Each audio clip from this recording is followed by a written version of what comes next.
حالات ہے. ایسے حالات میں آپ مسلمانوں کے لیے دو تین پیغام.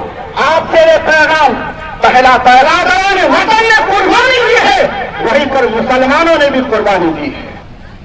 اور مسلم وہ قوم ہے, مسلمان ایسی جماعت ایسی امت ہے جنہوں نے سب کا مقابلہ کیا ہے, اور ہم ایک جٹ ہو کے آج بھی کہہ رہے ہیں کہ ہم اس کا مقابلہ کریں گے نا.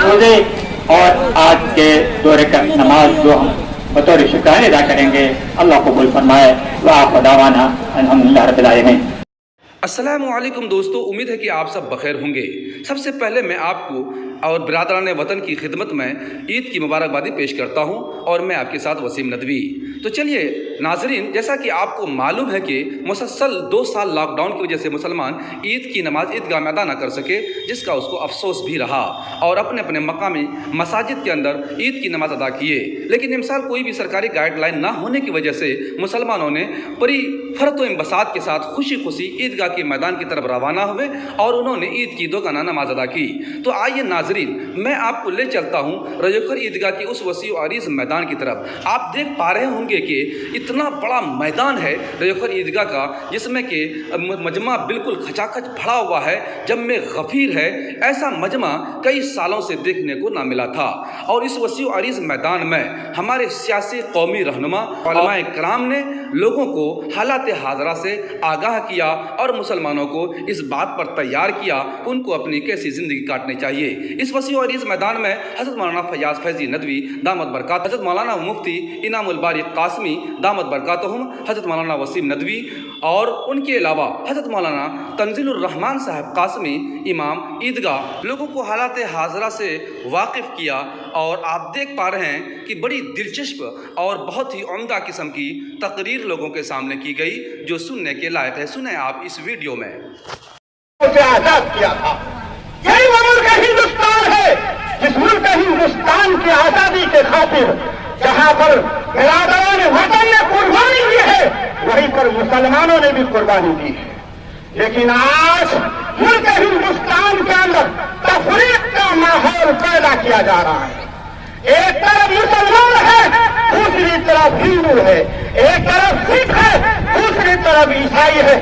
یہ ملک ہندوستان کا کلچر ہرگز نہیں ہے, یہ ملک ہندوستان کی بنیاد نہیں ہے. میں حکومت ہند سے یہ اپیل کرنا چاہتا ہوں تاریخی عیدگاہ میدان سے, ہر وہ جماعت اور ہر وہ تفریق جو کہ مسلمانوں اور برادران وطن کے درمیان اگر تفریق کرتا ہے, وہ جماعت وہ تحریک خطار ملک ہے. ایسے جماعت پر اور ایسی تحریک پر پابندی لگنی چاہیے. میں عدالت عالیہ سے بھی اپیل کرنا چاہوں گا, ایسی تفریق جو مسلمانوں کو الگ کر دے, جو ہندوؤں کو الگ کر دے, ایسی تفریق پر پابندی لگنی چاہیے. اور ایسی تحریک ایسی تفریق یہ ناقابل قبول ہے ملک ہندوستان کے اندر, ہم اس کو قبول نہیں کرتے. ایک دوسری بات آج بڑے افسوس کے ساتھ کہنا چاہتے ہیں کہ آج مساجد پر بلڈوزر چلایا جا رہا ہے, اور ایک بات یہ آواز آ رہی ہے کہ اذان کو بند کرو, اس سے پردوشن ہوتا ہے. عجیب بات ہے. میں حالات اس سے پہلے بھی ہمارے اوپر آئے ہیں. ایسا نہیں ہے ملک ہندوستان کے اندر صرف آج حالات آئے, ایسا نہیں ہے. اس سے پہلے بھی ملک ہندوستان ہی نہیں, دنیا کے اندر حالات ہے. ایسے حالات میں آپ مسلمانوں کے لیے 2-3 پیغام. آپ سے یہ پیغام, پہلا پیغام, آپ اس اللہ کے بندے ہیں, آپ اس اللہ کے مخلوق ہیں جن کے پاس ساری سلطنت ہے, جن کے پاس ساری قوت ہے, جن کے پاس ساری طاقت ہے. اسی اللہ کے بندے ہم ہیں, اسی اللہ نے ہمیں پیدا کیا ہے, اسی اللہ کے بندے ہیں. اللہ سے اپنا مضبوط تعلق رکھیے, مضبوط تعلق رکھیے.